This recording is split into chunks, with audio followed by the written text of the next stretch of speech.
Vous n'imaginez pas le pouvoir que vous possédez. Souvent, vous vous mésestimez tellement par rapport à tout ce que vous pouvez partager, transmettre, apporter, simplement en étant vraiment bienveillant à votre égard. Les sages enseignent depuis des millénaires. Qu'est-ce que vous allez chercher à l'extérieur? Tout est là en vous. La paix que vous cherchez, elle est là. C'est inhérent à votre nature. L'amour que vous cherchez, il est là, il est en vous. C'est quand on arrête de se bagarrer avec soi-même qu'on commence à découvrir la paix.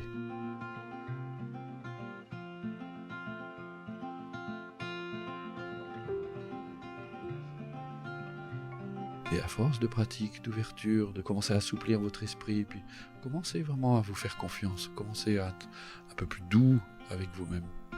Ça donne un espoir extraordinaire. Ça veut dire que rien n'est figé, que tout ce que vous vivez ici et maintenant n'est pas immuable et peut être changé.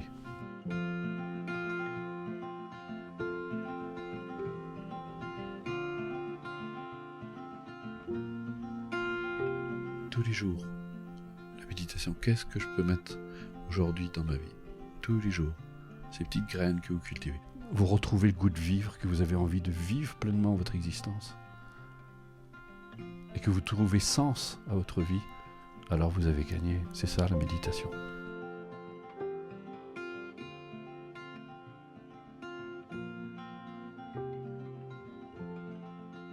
Finalement, ce bonheur auquel vous aspirez, c'est si simple. Et quand vous le vivez après, vous ne voulez plus rien d'autre. Et c'est le bonheur dans lequel vous baignez, parce que c'est vous qui l'avez créé. C'est vous qui avez amené ça tous les jours. Les graines de la bienveillance, de l'amour, du respect, et surtout, ce ne sera jamais parfait.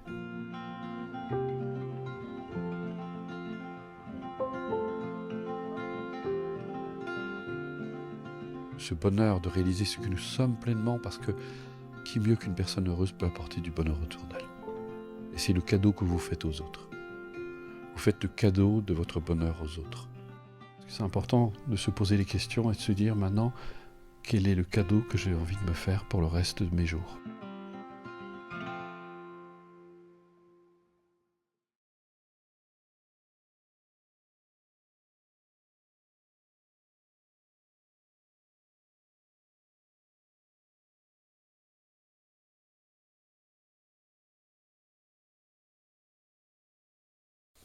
Bonsoir à tous, merci d'être aussi nombreux, c'est superbe, c'est vraiment magnifique.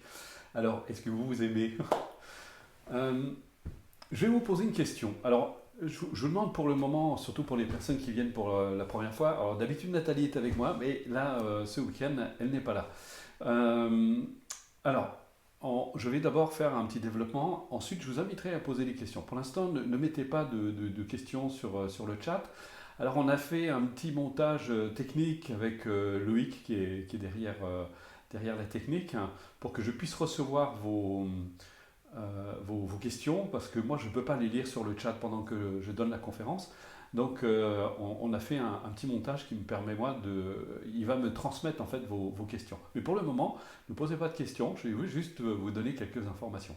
Alors vous avez pu voir la bande-annonce, j'ai revu Chemin des Imboche, que j'ai eu le bonheur de fréquenter pendant 15 ans. Vous ne pouvez pas imaginer quelle source d'inspiration ces personnes sont parce qu'ils incarnent.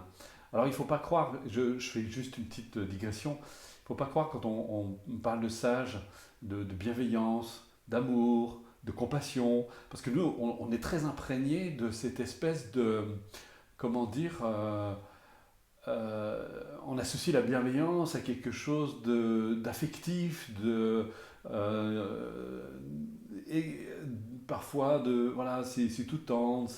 Alors, bien sûr, la tendresse peut être associée à la compassion, mais pas forcément. D'ailleurs, les bouddhistes parlent du courroux de la compassion, donc parfois on peut être très tranché quand c'est nécessaire, mais quand vous élevez, je crois que j'aime pas, on n'élève pas des, parce qu'on a l'impression qu'on élève des enfants comme on élève des poules, mais quand on accompagne, voilà, je cherchais le mot, quand on accompagne ces enfants dans leur croissance, dans leur développement, et justement, c'est parce qu'on les aime, parfois on est obligé d'être un peu strict pour qu'il ne ça donne pas, par exemple, à des comportements dangereux ou inappropriés. Et ça, c'est lié à l'amour qu'on porte à nos enfants. Donc, l'amour, ce que je vois parfois, certaines personnes, parce que je peux me montrer parfois très direct dans ma façon de dire les choses, et ils ont l'impression qu'on pourrait manquer comme ça de compassion. Ça n'a strictement rien à voir. Je pense que justement l'amour peut vous amener, par exemple, à recadrer une personne parce qu'elle déborde, elle en fait trop, ou son comportement n'est pas très approprié, ni très juste. Et on va arriver au cœur du sujet d'aujourd'hui. Et c'est justement parce que vous avez suffisamment de compassion et d'amour pour vous aussi qu'il y a des choses que vous n'accepterez pas, ou n'accepterez pas les mauvais traitements de l'autre. Alors j'en arrive justement à ce point. Euh, Est-ce que vous feriez un cadeau à quelqu'un que vous n'aimez pas? Ouais, très honnêtement, je sais, il y a des bons samaritains parfois, mais essayez d'imaginer la personne que vous détestez le plus au monde. Est-ce que vous voyez en train d'aller dans un magasin, lui acheter un cadeau ou des fleurs, je ne sais pas quoi, d'aller lui offrir? Vous savez très bien que vous ne feriez pas ça. Pourquoi? Mais tout simplement parce qu'au fond de vous, vous pensez que cette personne, elle ne le mérite pas. Donc il y a ce jugement de valeur que vous appliquez à cette personne. Alors, si vous ne vous aimez pas, pourquoi vous feriez un cadeau? Pourquoi vous feriez des cadeaux? Alors, vous voyez, c'est tout le côté assez paradoxal, c'est qu'on aspire à avoir une vie meilleure, une vie plus heureuse, de rencontrer des gens sympathiques, bienveillants, respectueux, qui nous respectent, etc. Mais en même temps, on ne s'aime pas. Donc comment on pourrait s'accorder cette vie finalement à laquelle on aspire? Vous voyez, parce que tout au fond de nous, justement, comme envers cette personne, justement, on ne ferait pas de cadeau parce qu'on ne l'aime pas, on trouve qu'elle ne le mérite pas, parce qu'elle n'a peut-être pas fait ce qu'il fallait, etc., parce qu'on a un jugement à son égard, et bien de la même façon, comme on se juge, et un sage disait, il n'y a pas de pire juge pour soi-même que soi-même, eh bien, pourquoi à ce moment-là on se ferait des cadeaux? Pourquoi on se ferait le cadeau d'une relation épanouissante? Pourquoi est-ce qu'on se ferait le cadeau d'amis bienveillants, respectueux, avec qui on aime partager des choses? Et pourquoi est-ce qu'on se ferait le cadeau d'une activité professionnelle épanouissante et heureuse, dans laquelle le matin on se lève, on est très heureux d'y aller, parce qu'on sait qu'on va partager des choses superbes avec nos collaborateurs? Et pourquoi on se ferait le cadeau justement de collaborateurs agréables à vivre, avec qui on aime travailler? Vous voyez, c'est tellement évident finalement quand on y pense. Et de se dire, mais pourquoi j'ai tant de mal à m'accorder? Parce que, comme disait Kimby, finalement, si vous regardez, votre vie n'est rien d'autre que le reflet de vos propres pensées, c'est-à-dire de l'appréciation que vous avez de vous-même des situations. Et si vous êtes vraiment très honnête avec vous-même, si vous regardez vraiment au fond de vous, et que vous regardez très honnêtement, je pense que c'est surtout ces pensées qu'on se cache à soi-même, ces pensées un peu secrètes comme ça, qui sont en arrière-plan de notre vie, dont on a à peine conscience. Et pourtant, c'est Freud qui disait, plus une pensée est refoulée, plus c'est la puissance. Et Jung disait aussi que plus une pensée est ignorée par la conscience, plus c'est de la chance de se transformer en destin. Et finalement, la vie que nous avons, eh bien, est un peu le reflet du regard que nous posons sur les circonstances, mais sur nous-mêmes. Et finalement, quand on juge les autres, on ne fait que se juger soi-même. C'est une part de nous, finalement, que nous jugeons. Alors, vous voyez, l'importance d'apprendre à s'aimer, l'importance d'apprendre à se respecter. C'est-à-dire, mais qu'est-ce que ça veut dire? Parce que parfois, justement, on est très juge à l'égard de soi-même. On se dit, mais j'ai pas eu toujours des comportements très heureux, je n'ai pas eu, parfois, mon comportement n'a pas été très heureux. Et puis, on est chargé tellement de culpabilité. Et puis, peut-être que, évidemment, notre éducation, parce que si nos parents ne s'aimaient pas eux-mêmes, comment ils auraient pu nous aider à nous aimer nous-mêmes? Et donc, peut-être qu'on est très imprégné de tout ça. Et puis, on est dans une culture. Quand je regarde notre culture et ce qui se passe aujourd'hui en France et dans beaucoup de pays occidentaux, je me dis que on ne doit pas s'aimer beaucoup finalement parce que on se crée tellement de contraintes, tellement de difficultés, de souffrances. Et puis il faut bien faire la distinction entre le bonheur et le plaisir. Parce qu'on est en quête de plaisir, parce que justement, on manque de bonheur. C'est des pis-aller, c'est toujours le plaisir est quelque chose de très éphémère. vous allez prendre une bonne douche bien chaude qui va vous faire du bien, ça va être agréable, vous allez vous délasser. Mais essayez d'imaginer que vous restez 48 heures sous la douche. Ça m'étonnerait que vous trouviez ça délicieux. C'est pareil, essayez d'imaginer que vous prenez un bon repas, que vous prenez votre plat préféré et que vous allez savourer, vous allez avoir une certaine satisfaction, bien sûr, mais elle ne va pas durer. Essayez d'imaginer que vous allez manger ce plat pendant des heures. Vous trouvez ça épouvantable. Et que vous le mangez tous les jours. Votre plat préféré ne sera plus votre plat préféré. Vous allez trouver ça détestable. Le plaisir est une chose, c'est la satisfaction des sens, et il ne s'agit pas de le nier, parce que ça vous apporte effectivement une certaine satisfaction, mais ça ne dure pas dans le temps. Et quand je parle de se faire des cadeaux, justement, les cadeaux d'une vie heureuse, c'est encore tout à fait autre chose. Mais pour ça, il faudrait que je reconnaisse ma valeur. Et nous avons tous intrinsèquement une valeur qui est inhérente à la vie que nous incarnons. Nous sommes la vie finalement. Mais le problème, c'est que c'est recouvert par toutes ces représentations mentales que nous avons, de toutes ces croyances, de toutes ces idées, de tous ces concepts, de toutes ces certitudes dans lesquelles finalement nous avons fini par nous enfermer, que nous avons pris pour vraies et qui sont finalement aujourd'hui notre prison et qui nous empêchent de nous ouvrir à autre chose, parce que nous croyons être mauvais, parce que nous pensons ne pas mériter certaines choses, parce que, regardez, il suffit que même parfois quelqu'un vous fasse un très beau cadeau, vous allez être gêné, vous allez dire mais pourquoi moi? Ça montre à quel point justement on a tant de mal de recevoir et de recevoir des cadeaux et de l'accueillir en se disant mais merci, je suis très touché par ce cadeau que tu me fais, merci par toute cette ça me touche et vous l'accueillez et là il y a quelque chose qui se passe qui est presque de l'ordre de la magie parce qu'il y a un partage, un échange et mais malheureusement ce sont souvent juste des épisodes assez courts et on a tant de mal, effectivement, de s'accorder des relations dans lesquelles on va nous-mêmes grandir, dans lesquelles on va s'épanouir, dans lesquelles on va s'enrichir, qui vont être une source pour nous d'inspiration, que ce soit avec notre compagnon, avec notre compagne, mais aussi avec nos amis, avec les gens avec qui on partage. Alors, on partage parfois du plaisir, mais il y a une relation qui est d'un tout autre ordre. Vous savez, ce genre de relation qui vous édifie, dans laquelle vous vous sentez grandir, où vous vous sentez vraiment vous-même, où vous n'avez pas besoin de vous cacher pour être simplement détendu, ouvert, vous n'avez pas besoin de paraître, vous n'avez pas besoin de jouer un rôle finalement. Parce que vous savez au fond de vous que c'est ce que disait un sage indien, toute la journée, vous faites des efforts considérables pour paraître. Et pourquoi vous essayez de paraître? Parce que vous voulez être aimé, vous voulez être reconnu, vous voulez être apprécié.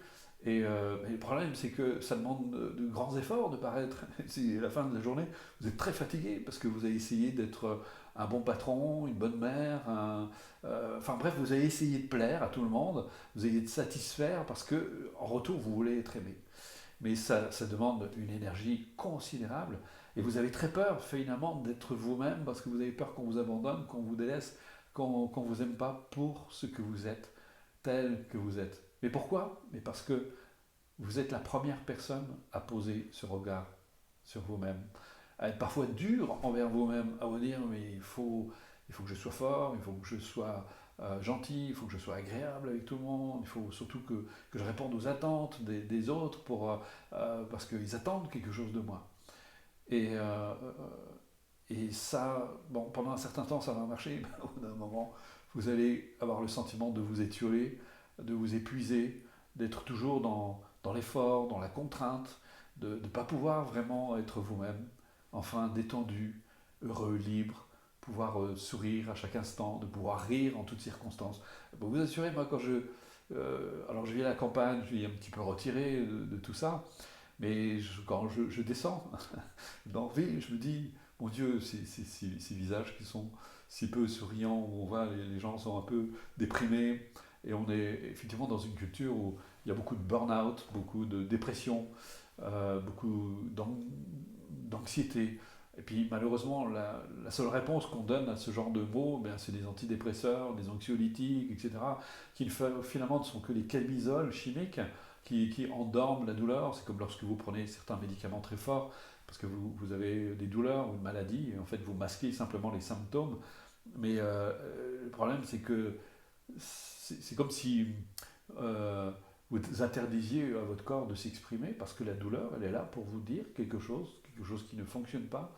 Elle est là pour vous informer. La maladie, c'est pas quelque chose qu'il faut combattre, parce qu'au contraire, c'est une information qui vous est donnée, qui vous donne, qui vous dit peut-être que quelque chose dans votre vie ne va pas, n'est pas harmonieux, vous n'êtes pas en harmonie avec vous-même.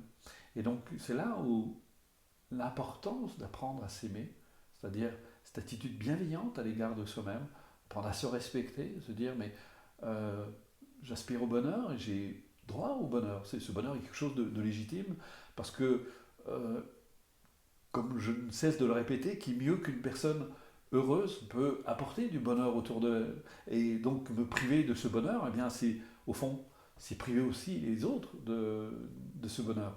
Donc quel intérêt d'être malheureux, d'être accablé. Alors parfois on a des coups durs, parfois il y a des moments qui sont plus difficiles que d'autres, et c'est normal de, de passer par un moment où on se sentira peut-être abattu, mais quelqu'un qui a assez de confiance en lui, assez d'estime de lui-même, eh bien, il verra ça comme une expérience à vivre dans laquelle il va traverser un moment qui sera difficile, va passer un sale quart d'heure, mais c'est quelque chose aussi qui va le faire grandir, comme disent les bouddhistes.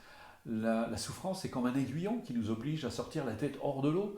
Et donc, mais le problème, c'est que si votre estime de vous-même, si la confiance que vous avez en vous est faible, eh bien, vous aurez beaucoup de mal à vous remettre justement d'un coup dur, d'une difficulté, d'un moment difficile que vous allez vivre, et vous vous sentirez au contraire plus diminué. Et on va voir à quel point l'amour de soi, eh bien, a à voir quelque chose aussi avec l'estime de soi-même.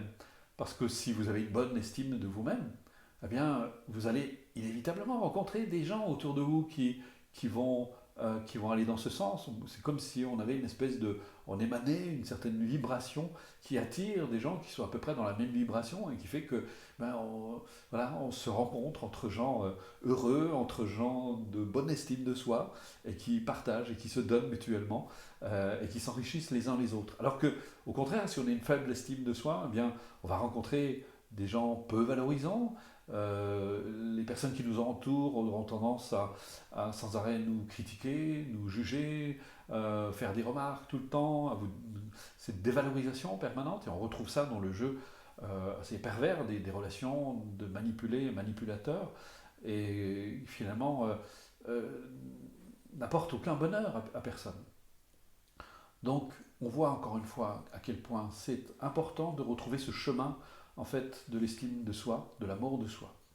Quand j'ai passé du temps avec les bouddhistes, avec les tibétains, les bouddhistes, et il y a une chose qui m'a frappé, j'étais jeune quand je les ai rencontrés, j'avais 26 ans, et il y a une chose qui m'a frappé qu'on n'a pas du tout en Occident, c'est qu'ils apprennent à l'enfant à être bon pour lui. Ce qui est très différent en fait de, comment dire, euh, du narcissisme qui consiste à toujours se préoccuper de soi, de l'image qu'on va donner, on est vraiment très très préoccupé. Et le narcissique souffre terriblement quand on fait plus attention à lui, quand on le regarde plus, quand il ne se sent plus aimé, c'est quelque chose de très dur, de terrible. Alors que là, il s'agit d'être bon pour soi, c'est-à-dire de respecter, d'aimer la vie que j'incarne. Ma valeur, j'ai autant de valeur que l'autre, et l'autre n'a pas moins de valeur que moi. Ça, c'est l'attitude de quelqu'un qui euh, est bon pour lui-même. Donc il se respecte, de voir cette bonté fondamentale envers soi-même. Et c'est très important, parce que on va appliquer ça automatiquement aux autres. La question ne se posera même pas, parce qu'on va accorder aux autres ce que l'on s'accorde à soi. Donc finalement, tout ce que vous vous interdisez, vous ne pouvez pas l'accorder aux autres. Même si des fois il y a des personnes qui me disent mais moi je donne, je donne, je donne, mais c'est à leur détriment. Et c'est pas juste, ce n'est pas correct. Ce que je donne aux autres, je dois pouvoir aussi me l'accorder à moi-même. Pourquoi est-ce que j'aurais moins le droit d'être aimé moins droit de recevoir justement des bonifications de la part des autres. Il n'y a pas de raison. Donc tout ça est, vous voyez à quel point c'est important. Donc voilà, j'espère vous avoir éclairé. Alors on va voir comment concrètement on peut faire. Ça, ce sera dans la troisième phase. Je vais d'abord répondre à vos questions, mais j'espère avoir éclairé votre lanterne. Et on va compléter maintenant avec vos questions. Je vois qu'elles commencent à arriver. Alors, si vous permettez, je vais juste faire une petite manip. Alors, Françoise, comment faire quand on n'arrive pas à trouver qui l'on est vraiment, ce que l'on veut vraiment? Bah, Françoise, c'est ça en fait, toute la démarche, justement, la pratique. D'abord de commencer. Alors là, je vais aller sur quelque chose de plus pratique. Pour ceux qui me connaissent, et là, il y a des personnes qui le confirmeront sans doute, qui suivent les cours que je donne dans Ressources Actualisation, euh, on a un cours en 3 cycles. Le premier cours, je dirais que c'est presque le plus important, non pas que les autres ne le soient pas, mais parce qu'il donne une base qui est fondamentale, c'est l'attitude bienveillante à l'égard de soi-même. Et quand on pratique, comme j'explique aux gens, le simple fait que vous soyez capable, parce que ce cycle, c'est cette semaine de cours où on développe ce qu'on appelle l'attention. Certains appellent ça la pleine conscience, mais bon, on va revenir, moi j'aime bien appeler un chat un chat. En fait, on développe l'attention. Comme quand vous prêtez de l'attention à quelqu'un, parce que vous l'aimez bien, vous êtes attentif à lui. Et là, vous allez vous prêter de l'attention. Et on va développer cette faculté extraordinaire qu'on possède toutes, ce qu'est l'attention, et on va lui donner de plus en plus de place, ce qui fait que cette conscience qui a l'habitude de se perdre dans les pensées va acquérir progressivement un peu plus de stabilité. Mais je dis toujours une chose aux personnes qui suivent mes cours, je leur dis, le simple fait que vous soyez capable de vous accorder ne serait-ce que 20 minutes par jour, un quart d'heure, 20 minutes par jour, où cette conscience qui était plutôt tournée vers l'extérieur, vous la tournez vers vous-même avec bienveillance. Et bien ça, c'est le début de l'amour. Ça veut dire que vous vous prenez enfin en considération. Et c'est très important, je dirais que c'est même la chose la plus importante que vous puissiez faire, de vous prendre enfin en considération. Il ne s'agit pas de s'analyser, de se préoccuper de soi, de réfléchir, mais simplement de tourner cette conscience vers soi-même, vers le corps, vers certains processus mentaux, vers le souffle, et tout simplement après d'aller vers un peu plus, de prendre un peu plus conscience de ce que nous sommes. Et ça, c'est une autre affaire. Donc on voit, et c'est comme ça qu'on arrive, pratiquement. Donc il y a des moyens pratiques pour arriver justement à cet amour de soi, qui n'a rien à voir avec l'affectif, avec cette espèce de... Alors bien sûr, vous pouvez vous prendre dans les mains, et c'est très important. Je pense que l'affection, la tendresse sont des choses qui sont très importantes, elles vont même de soi. Je dirais que... Mais elles ne sont plus empreintes d'attente de l'autre, ça se fait naturellement, parce que ça émane de vous. Mais tant que vous ne commencez pas à avoir cette attention à votre égard, à votre propre égard, ça va être très difficile, justement, de le recevoir des autres et d'en avoir à l'égard des autres. Donc je pense avoir répondu à ta question, Françoise. Genève, comment se sentir légitime en amour? Mais vous êtes légitime. Vous êtes légitime. Mais pour ça, il faut que vous preniez conscience de votre valeur d'abord. Et je reviens à la pratique. Plus vous allez prendre conscience de qui vous êtes par nature, de votre vraie nature. Euh, je vais essayer de prendre un exemple très concret. Un enfant qui a été aimé, mais de manière authentique. Je ne parle pas de cet amour possessif où on a l'impression qu'on doit rendre ce qu'on a reçu de nos parents, ou on leur doit quelque chose, etc. Non, je parle de cet amour sain, vraiment inconditionnel. Cet enfant, c'est naturel, vous l'aimez, et ça va l'aider à grandir, ça va l'aider à se construire, à être un meilleur enfant, à avoir plus confiance en lui, à être mieux dans sa peau, d'avoir une meilleure estime de lui-même. Et donc, il va trouver naturel d'être aimé. Pour lui, la question ne se posera même pas, et il va naturellement aimer les autres. Il va donner de la tendresse, il va partager, etc. Donc, ça lui paraîtra tout à fait légitime. Donc, et ce chemin, il faut le refaire. Et là, la pratique va être vraiment une aide considérable parce qu'on va vraiment tourner cette attention vers soi et de commencer à ouvrir de plus en plus. On va ouvrir, finalement, qu'est-ce qu'on va faire? On va ouvrir un peu plus son cœur. C'est ça la pratique avant tout. Je fais toujours passer les autres avant moi. Comment changer complètement? Bah, alors, vous pouvez faire deux choses. Vous basculez dans l'autre extrême, c'est-à-dire où vous vous occupez plus que de vous. C'est pas, pour certaines personnes, c'est un bon exercice à faire parce que après vous allez revenir vers quelque chose, on va dire de plus équilibré. C'est-à-dire que pendant un moment où vous êtes tellement négligé, je dirais maintenant, allez, faites-vous des cadeaux, offrez-vous des vacances, allez dans des endroits que vous aimez. Loïc, je te demande de ne pas couper trop vite les questions, j'ai besoin de les avoir exprès parce qu'ils m'enlèvent les questions au fur et à mesure qu'ils habitent. Donc, et euh, vous allez peut-être faire un peu l'extrême inverse, mais surtout, là aussi c'est pareil, c'est de redévelopper, de retrouver justement ce chemin de l'attention vers soi-même. Comme je viens de le dire, quand je dis aux gens qui suivent ma méthode, je leur dis, mais quand vous prenez 20 minutes, un quart d'heure par jour, c'est déjà énorme. Vous dites, ça y est, je me prends enfin en considération, je m'occupe de moi. Et c'est ça que vous devriez faire. Et c'est comme ça que vous allez commencer, justement, tout le temps que vous allez vous occuper des autres, ben, vous allez, vous aussi, vous prendre du temps pour vous. Le temps pour soi n'est jamais du temps perdu, au contraire, parce qu'il vous aide à vous construire. Et ça, c'est quelque chose que je recommande surtout ceux qui sont dans la relation d'aide. Dans les stages que j'anime, on voit à quel point la difficulté que les gens ressentent de recevoir, et c'est presque la majorité des personnes qui viennent dans les stages. C'est extraordinaire. Pour eux, c'est facile de donner. Ils disent tous, ouais, donnez, donnez, donnez. Ben, je leur dis, il y a quelque chose de faux dans votre équation. Parce que vous concevez de donner, mais vous ne concevez pas de recevoir. Donc quand vous donnez à la personne, vous lui donnez en même temps en ayant en arrière-plan qu'on ne peut pas recevoir. Ça ne va pas, il y a un truc qui cloche. Donc il faut recevoir, donner, c'est le même processus. Il faut que vous soyez capable de recevoir pour pouvoir donner. Parce que vous savez ce que vous allez donner à ce moment-là. Vous savez le bienfait que ça fait de recevoir. Donc quand vous donnez avec cette idée que l'autre, il est en train de recevoir quelque chose. Mais souvent, c'est pas très clair quand on donne. On donne parce qu'on veut être aimé. Mais ça marche pas bien. Voilà, donc j'espère avoir répondu à ta question, Kaina.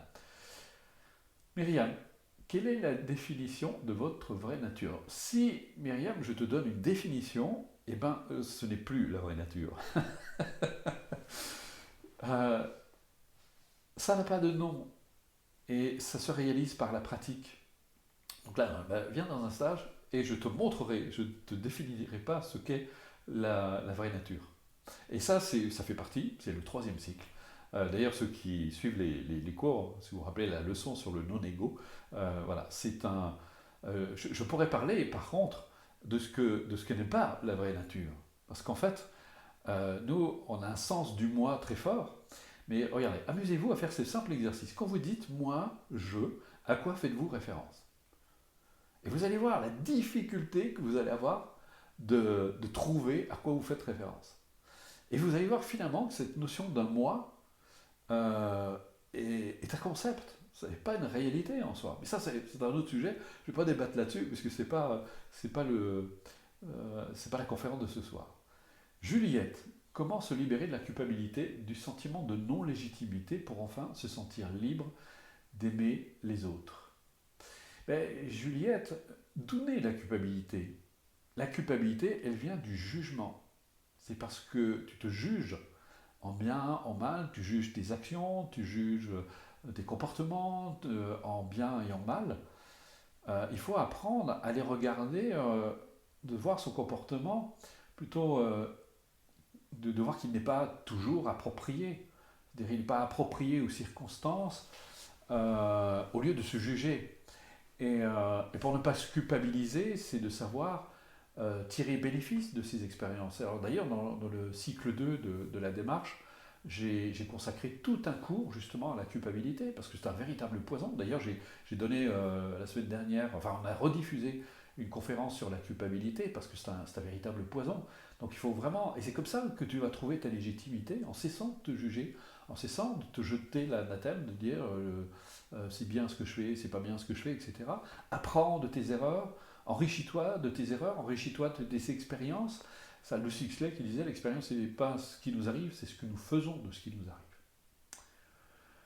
Joël, le fait de méditer tous les jours peut-il apporter la vraie connaissance de soi-même? Ben oui, bien sûr, parce que on fait abstraction. Alors, c'est pas qu'on fait abstraction du mental. On peut avoir une approche, on va dire, euh, analytique.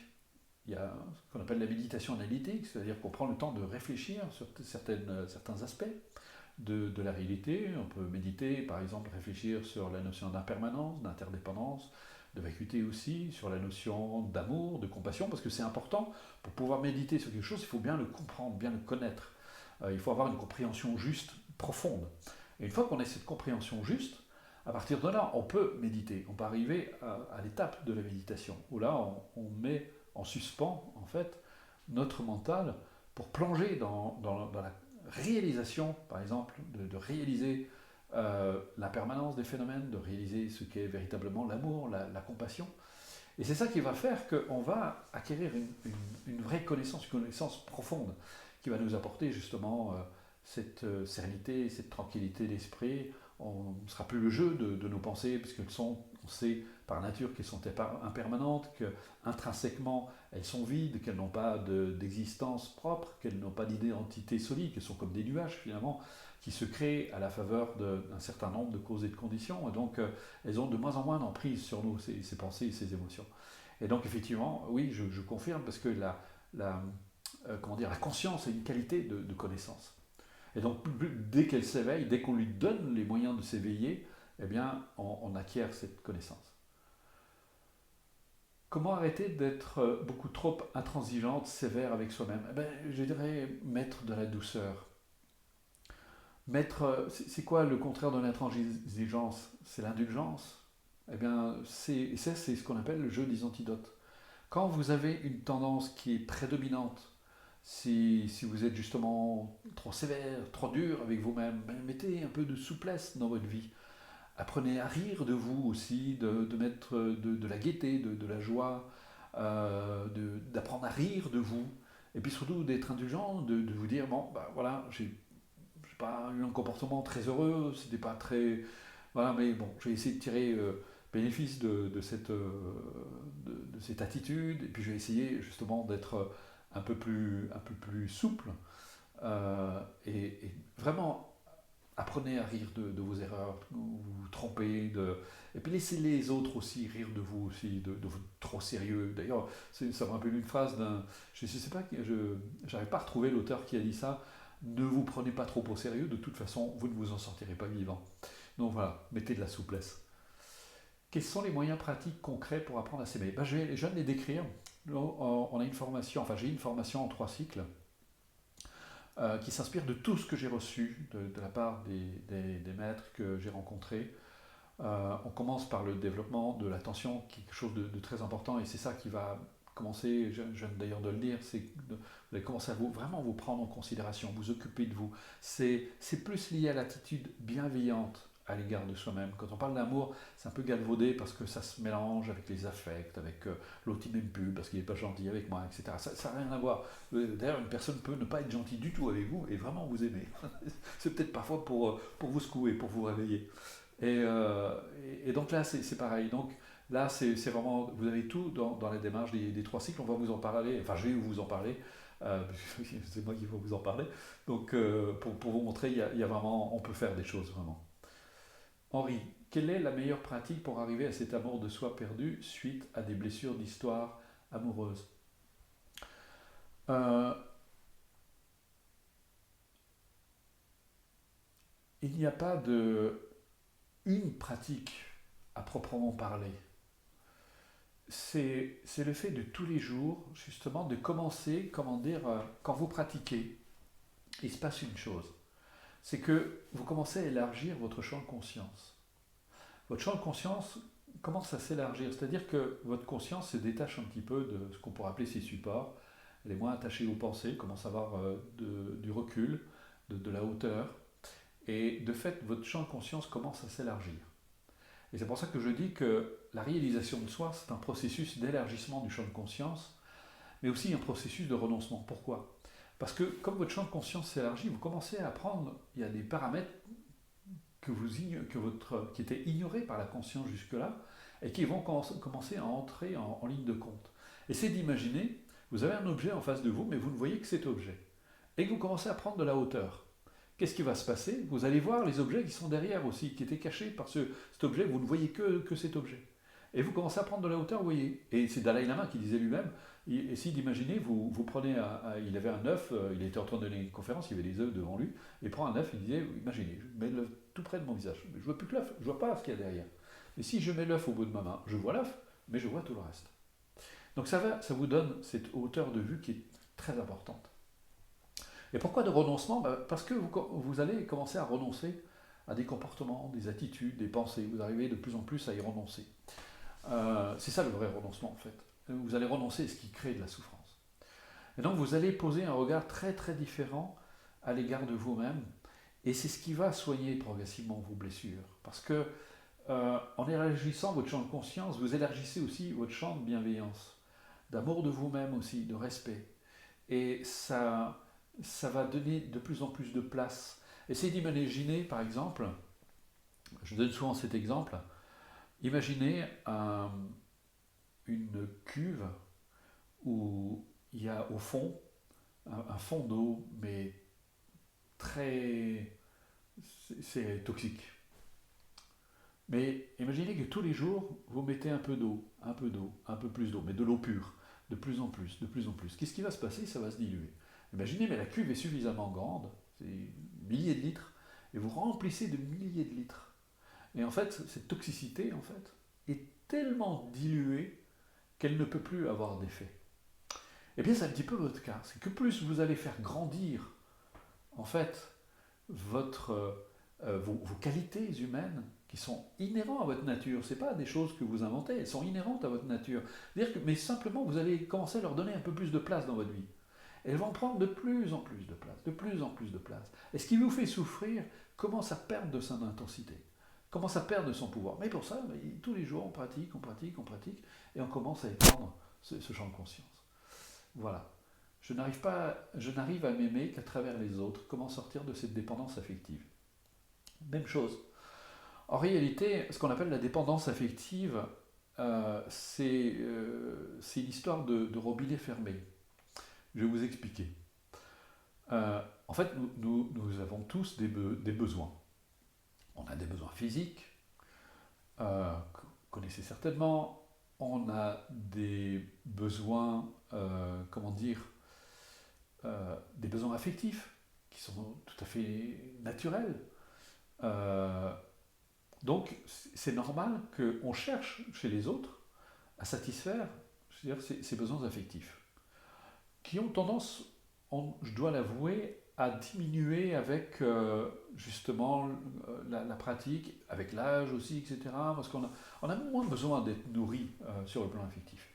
Mais néanmoins, ce qui se passe, c'est que certaines personnes ont une telle mauvaise estime d'elles-mêmes, qu'est-ce qui va se passer?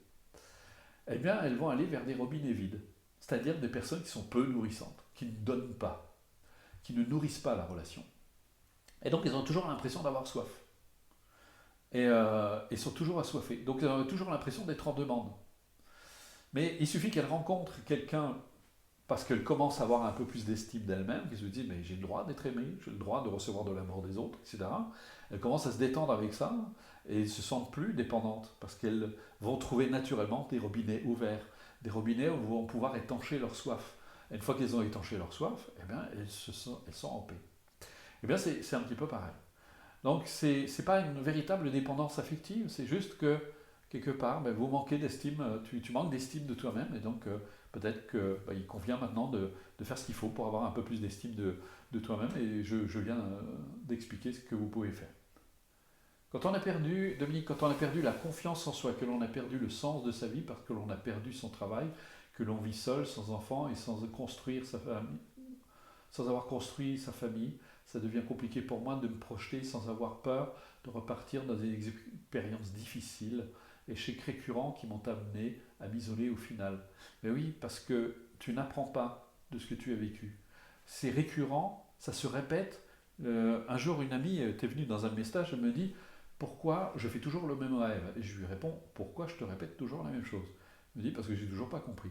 Pourquoi les choses se répètent? Parce qu'on ne regarde pas comment on y participe. J'ai bien dit participer, je n'utilise pas la notion de culpabilité, mais il y a quelque chose qui fait que justement, peut-être par manque d'estime de soi, par manque de confiance en soi, etc., on va répéter le même processus. Mais c'est en regardant. Dalai Lama lui dit très bien d'ailleurs, et c'est ça la pleine conscience, dit regardez ce que vous faites. Mais ça s'applique aussi aux pensées. Regardez comment vous pensez, regardez comment vous agissez, regardez comment vous vous exprimez. Et vous ne serez pas étonné parce que la loi de cause et d'effet est patente, on récolte ce que l'on sème, et on ne se rend pas compte que ce n'est pas une question de bien ou de mal, c'est une question de on ne sème pas les bonnes graines, et souvent on est toujours foutu d'être au mauvais endroit, au mauvais moment et avec les mauvaises personnes. Et justement parce que peut-être que les autres sont un peu le bâton qu'on donne pour se faire frapper. Donc il y a un moment, il est temps de se faire des cadeaux, de se dire, ah, voilà, quel est le cadeau que je veux me faire maintenant. Donc peut-être que, alors, la confiance en soi, on ne la perd pas. Elle ne se perd pas s'il y a une vraie confiance. C'est juste que elle était faible, elle était absente, et maintenant il est temps justement de te construire, de commencer à te faire des cadeaux. Donc voilà, je ne vois pas d'autres. Ah si, il y en a encore plein dessous. Comment trouver l'équilibre entre amour pour soi en étant soi, détendu, sans faux semblant, et néanmoins savoir quand on doit se pousser dans des zones d'inconfort et d'évolution. Alors, Alexandra, ça c'est un truc qu'on voit chez beaucoup de coachs. On parle de sortir de sa zone de confort. En fait, mais ça commence à être mis en question d'ailleurs par certains auteurs. Vous n'avez pas, moi j'ai jamais eu besoin de sortir de ma zone de confort. Moi je suis bien dans ma zone de confort. Pourquoi je sortirais dans ma zone de confort? Mais j'élargis ma zone de confort. Et ça se fait progressivement. J'ai appris à parler en public. Bon, c'est vrai que on pourrait dire d'une certaine manière, j'étais obligé de sortir de ma zone de confort. Mais j'en ai fait une espèce de jeu. Et je me suis dit, tiens, pourquoi pas? Pourquoi pas essayer cette expérience? Et au début, ça me faisait flipper, j'avais le trac, etc. Puis aujourd'hui, quand je parle en public, je suis très à l'aise, j'adore ça même, j'ai même un certain plaisir. Bon, je ne le ferai pas tous les jours non plus, mais c'est un exercice que j'aime bien parce que j'ai le sentiment de partager quelque chose avec les autres. Puis un jour, j'ai demandé à Gérard Durus d'ailleurs, qui a été mon mentor pendant 30 ans, je lui disais, mais tu as l'air toujours à l'aise, aussi à l'aise en public que tu l'es avec une personne dans des petits groupes. Comment tu fais? Mais il dit, moi je pense au service que je rends et ça me suffit. Et du coup, je suis à l'aise, je suis pas là. Mais souvent, on essaie de se contraindre, de se forcer. Donc, en fait, commencez à élargir justement cette zone de confort, de façon à ce que justement ce que vous allez faire dans l'avenir soit confortable pour vous. Faites exister, commencez à vivre déjà en vous-même. Je ne cesse de répéter, il n'arrivera rien dans votre existence demain qui n'existe déjà en vous. Et c'est pour ça que j'arrête pas de dire aux gens, mais je ne vois pas pourquoi vous vous inquiétez de votre avenir, ça ne sert à rien. Puisque votre avenir dépend de ce que vous faites maintenant, de votre manière de penser, de votre manière d'agir et de votre manière de vous exprimer. Donc si vous continuez à penser et à agir et à vous exprimer comme vous l'avez toujours fait, vous aurez toujours les mêmes résultats. Donc c'est pour ça que c'est important de s'examiner soi-même, de regarder comment on pense, et de se dire, voilà, comment est-ce que je peux changer ça? Comment je peux changer ma manière de penser, de commencer à regarder les choses sous différents angles, plutôt que de s'enfermer dans des croyances ou dans des concepts ou dans même des certitudes. Les gens sont pleins de certitudes. Moi, j'ai très peu de certitudes, parce que la vie est tellement fluctuante, tellement changeante. Comment vous voulez avoir des certitudes? Donc, euh, ne vous enfermez pas là-dedans et commencez justement à vous ouvrir à des possibilités. Votre vie est un champ immense de possibilités. Donc voilà, j'espère avoir répondu à ta question, Alexandra. Sandrine, comment se libérer de nos croyances limitantes? Mais en fait, toutes les croyances sont limitantes. Ça aussi, c'est encore un truc des coachs où ils vous parlent de croyances limitantes, mais toutes les croyances sont limitantes. Dès l'instant où c'est une croyance, elle vous enferme, elle est limitée. Alors que la vie, c'est un champ de possibilités, mais extraordinaire. Donc, c'est là où justement la méditation, par exemple, sur ce qu'on appelle la vacuité des bouddhistes. Mais en fait, ça veut dire quoi? En fait, on médite sur la vraie nature des phénomènes. Je prends toujours l'exemple du nuage parce que je trouve qu'il est très éloquent. Essayez de regarder un nuage. En réalité, ce nuage, il n'existe pas. Je ne veux pas dire qu'il n'existe pas, que vous n'êtes pas en train de voir un nuage. Je veux dire par là qu'il n'a pas d'identité solide, immuable. Ce nuage, il existe par le jeu des causes et des conditions. C'est un grand nombre de causes et de conditions qui se sont réunies, de circonstances qui ont fait que ce nuage apparaît. Autrement dit, ce nuage, c'est l'aboutissement d'un grand nombre de causes et de conditions. Et essayez d'appliquer ça à votre vie. C'est que tout ce que vous vivez ici et maintenant est l'aboutissement d'un grand nombre de causes et de conditions. Mais ça fait exploser justement vos croyances. Je veux dire, vous pouvez croire tout ce que vous voulez, mais les faits sont les faits. Et ça veut dire que si maintenant, justement, je commence à changer mon regard, au lieu de voir les choses comme étant figées, et de m'enfermer dans ces croyances que ce soit sur moi-même, sur les autres, etc., et de me défaire, et de se dire, mais les choses ne sont pas comme ça, elles ne sont pas enfermées justement dans ce nuage. Ce nuage, il est déjà en train de se transformer, de changer, de se dissoudre par le jeu des causes et des conditions. Et plus vous appliquez ça à votre vie, ça vous donne un espoir extraordinaire. Ça veut dire que rien de votre vie n'est figé et que tout peut changer. C'est fantastique. Voilà, j'espère avoir répondu. Comment faire avec une personne qui vous jalouse sans que vous n'ayez rien fait et qui vous mène la vie dure au quotidien et qui veut vous diminuer en toutes circonstances? Je me dis que on ne rencontre pas les autres par hasard. Et que peut-être que finalement, ils sont là pour nous apprendre quelque chose sur nous-mêmes.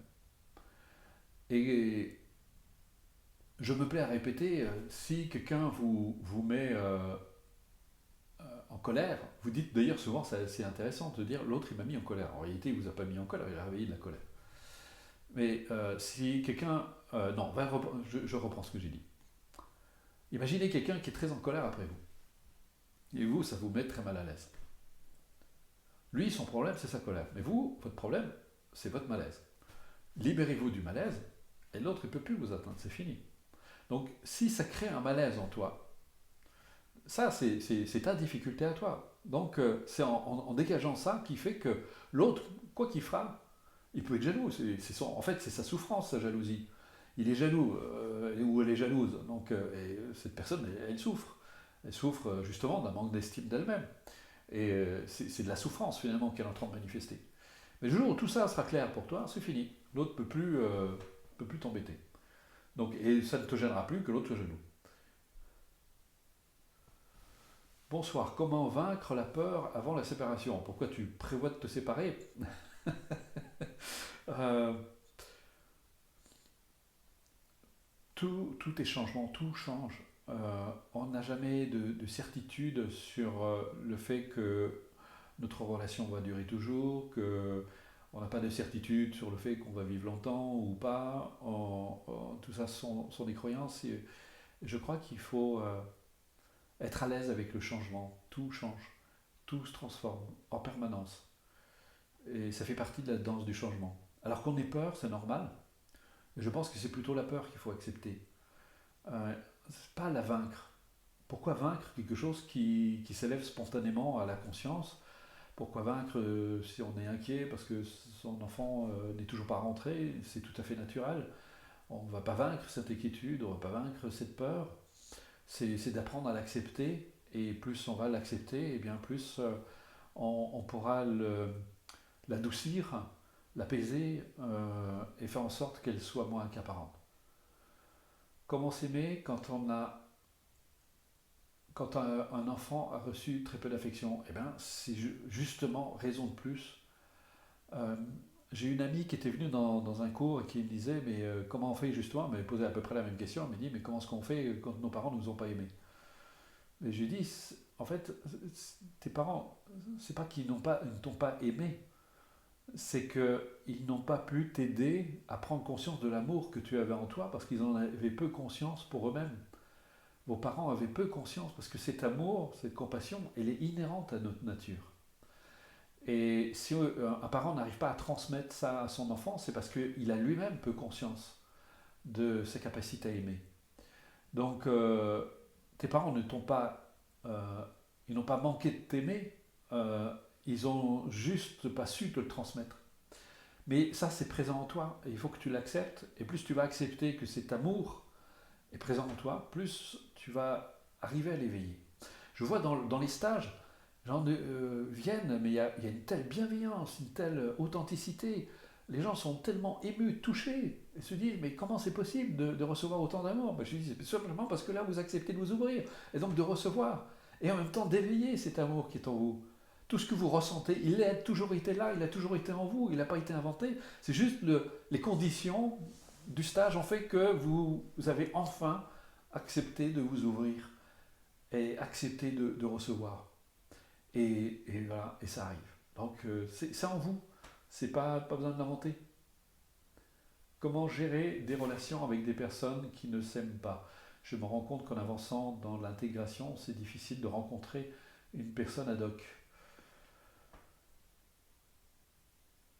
Euh, ben justement, on n'a pas à gérer, c'est l'autre, il a à vivre ce qu'il a à vivre, et parfois, malheureusement, il faut aussi se détacher, parce que soit l'autre euh, se rend compte que votre réalisation est quelque chose de bénéfique et il s'y met aussi, et que c'est dans son intérêt, il se dit, mais attends, on va être heureux tous les deux, on va s'épanouir, etc. Soit l'autre reste en retrait et refuse d'avancer avec vous, mais c'est un peu comme si vous étiez alcoolique et que vous décidez d'arrêter de boire. Vous n'allez pas rester avec vos camarades de beuverie parce que vous savez que vous allez replonger avec eux et que c'est pas ce que vous voulez. Et si eux veulent pas arrêter, qu'est-ce que vous pouvez y faire? Et c'est de transposer.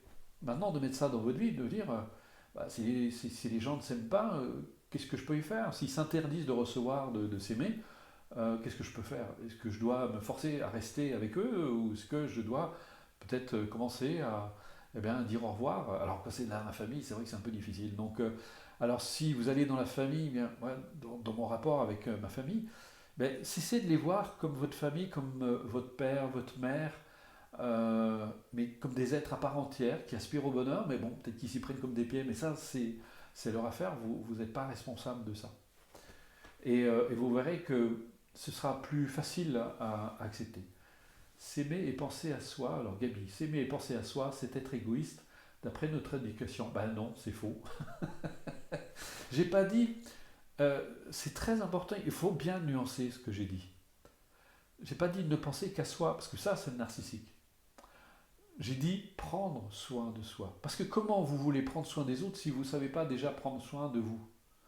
Donc je vois que c'est la fin de la question, on va arrêter là. D'ailleurs, je vais vous donner des éléments concrets, je pense que c'est important. Euh, vous ne pouvez pas, vous ne pouvez pas aimer les autres si vous n'avez pas d'estime de vous, si vous n'avez pas d'amour pour vous-même. Ça n'est pas possible. Ou alors il y a quelque chose de faux dans ça. Si vous reconnaissez, je reprends ces termes, si vous reconnaissez que c'est légitime d'être aimé, de recevoir de l'amour, vous allez trouver légitime d'en donner et que l'autre puisse en recevoir. Donc ça n'a rien justement d'égoïste, au contraire. C'est que plus vous reconnaissez cet amour pour vous-même, plus vous pouvez le donner à autrui. Maintenant, alors en plus je vais vous faire un petit cadeau, donc restez un petit moment. Euh, Comme je viens de le dire, on propose 3 cycles de formation. Vous n'êtes pas obligé de les faire. J'invite les gens à ne faire cette démarche que s'ils le souhaitent, que si vous souhaitez vraiment, je dirais, enfin vous de faire un cadeau, vous aimez. D'ailleurs, les personnes aujourd'hui qui suivent nos cours, je vois, ils en tirent vraiment de grands bénéfices. Ça leur est très salutaire. Donc, comme je l'ai expliqué, il y a 3 cycles de formation. Loïc va vous mettre une vidéo que je vous recommande de regarder. Elle est très édifiante et vous explique justement les 3 aspects, parce qu'aujourd'hui, on n'y comprend plus rien dans la méditation. Chaque auteur, il va avec un petit peu sa source personnelle. Il y a 3 aspects dans ce qu'on pourrait appeler la méditation.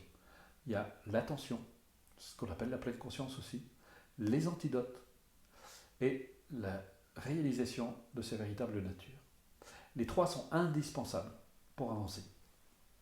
Dans le premier cycle, qui dure 7 semaines, comme je l'ai dit, on passe par différentes étapes. Alors, contrairement à ce qu'on a l'habitude de faire, nous, on commence à allonger. Allonger parce que euh, les, les Occidentaux sont des gens très stressés, ils ont besoin de se reposer. Et puis j'ai remarqué que quand les gens commencent la méditation assis, ils se figent. Alors que là, ils sont vraiment dans la souplesse, dans la détente, dans l'ouverture, etc. Et ça marche très bien. Moi, ça fait 35 ans que je transmets cette méthode et c'est magnifique de voir comment les gens arrivent à se faire du bien. Donc là, ce que vous allez faire, en fait, pendant cette semaine, vous allez vous porter de l'attention. Vous allez porter de l'attention sur le corps, vous allez porter de l'attention sur certains processus mentaux, vous allez porter de l'attention sur le souffle, et vous allez approfondir au fur et à mesure sur les 7 semaines. Et ce qui est bien, c'est que c'est graduel. On n'y va pas trop fort, on n'y va pas trop vite. On commence tout doucement à commencer à s'occuper de soi. Et puis à la fin, on arrive sur une technique qu'on appelle l'élargissement du champ de conscience. Une technique extraordinaire qui vous permet de prendre de la hauteur, d'avoir beaucoup de détachement par rapport à vous. Et là, vous commencez vraiment à sentir qu'il y a des choses qui changent. Ensuite, là, vous avez un outil magnifique. Mais ensuite, ça ne suffit pas parce que vous voyez comme nos émotions nous trahissent sans arrêt, viennent mettre à mal notre sérénité, notre paix intérieure. Et là, on va voir pendant 12 semaines, cette fois, 12 pratiques qui vont vous aider. Il y a la première pratique qui s'appelle le calme intérieur, qui nous aide à prendre de la distance déjà, à accentuer cette distance par rapport aux émotions, qui est un très très bel exercice, qui apporte beaucoup de paix, beaucoup de... Et ensuite, deuxième exercice qui s'appelle la paix intérieure, là on aborde la notion justement de culpabilité, c'est un antidote à la culpabilité. Culpabilité est un véritable poison, il faut s'en débarrasser, sinon il n'y a pas de paix, c'est pour ça que l'exercice s'appelle la paix intérieure. De réaliser justement que tout ça c'est une vue de l'esprit.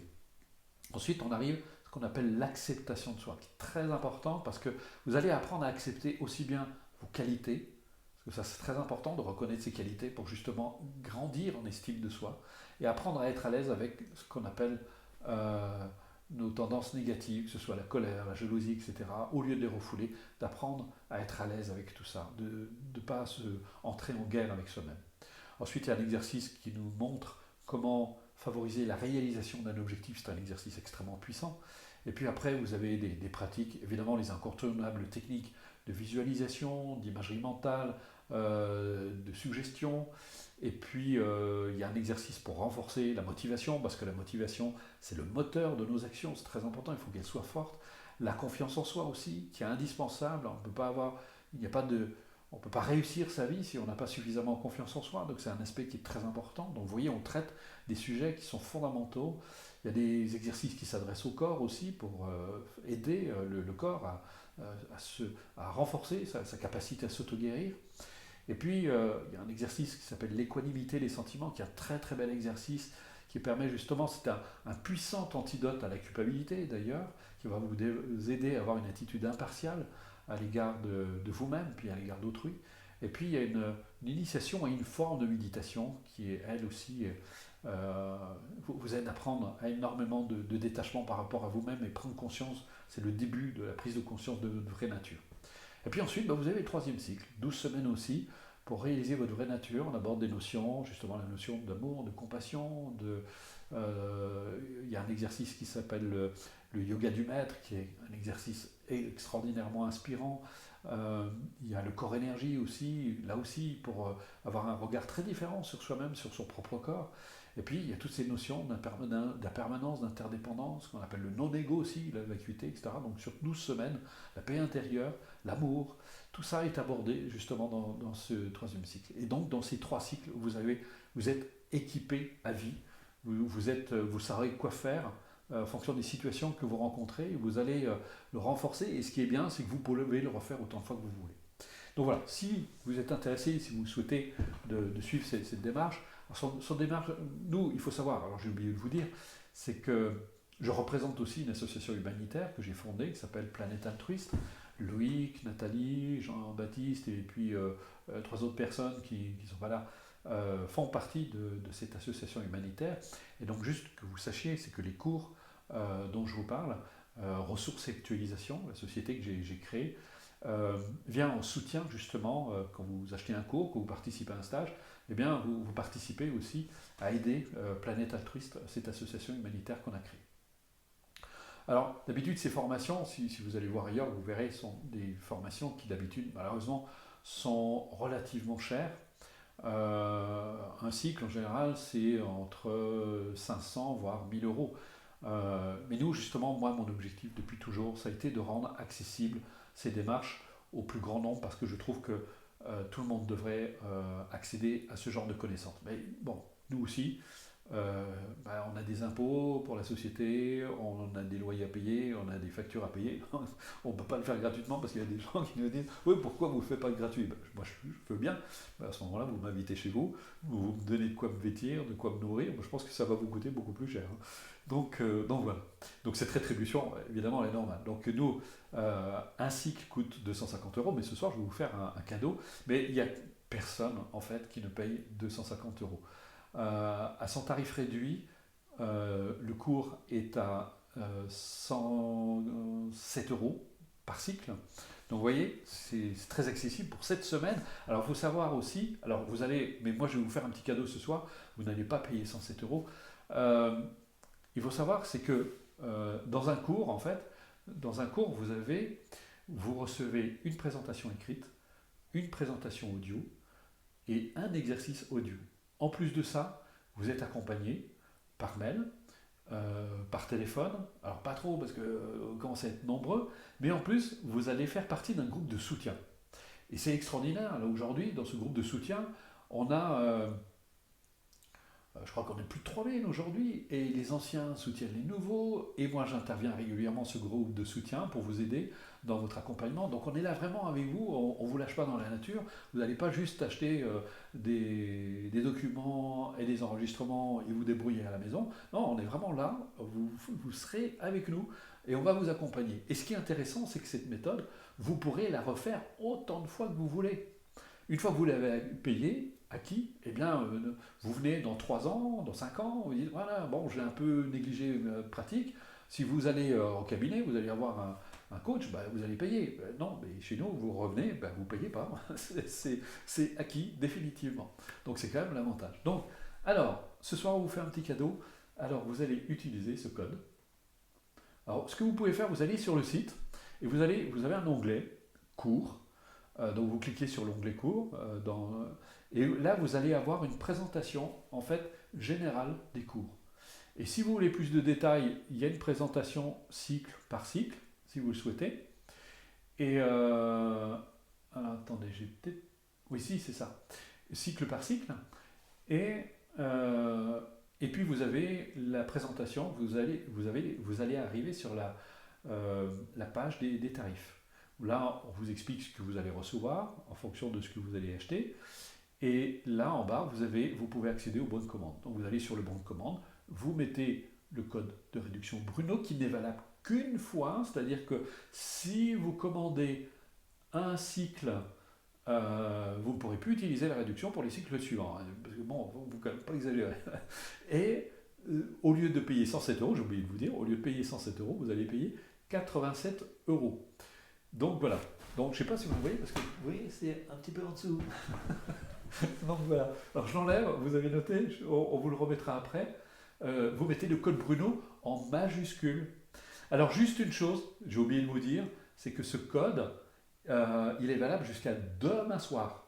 Après on arrête. Alors pourquoi on fait ça? Parce qu'on ne veut pas trop de monde. Parce qu'après, nous, il faut qu'on vous accompagne, il faut qu'on vous suive. C'est pas si évident que ça. Donc il faut, si on a des trop grands groupes, nous, on n'arrive plus à traiter les mails. Et Dieu sait si on en reçoit vraiment pas mal par jour. Donc voilà. Et puis, alors avant, on avait une appli qui ne marche plus. Mais on aura une appli bientôt, au mois de février, sur laquelle vous pourrez retrouver vos cours. Vous allez voir, ça va être très facile. Mais c'est en train de se faire, ça va venir. Il faut être juste un petit peu patient. Mais pour l'instant, vous pouvez trouver ces cours sur votre compte une fois que vous les avez payés. Et on vous les envoie par mail aussi. Vous voyez, et donc vous prenez. Alors vous avez une option vidéo aussi, si vous voulez en plus. C'est optionnel, vous n'êtes pas obligé de la prendre. Donc voilà, vous savez tout, j'espère que voilà, j'ai répondu à vos questions, mais là vous avez tout ce qu'il faut pour vous faire du bien.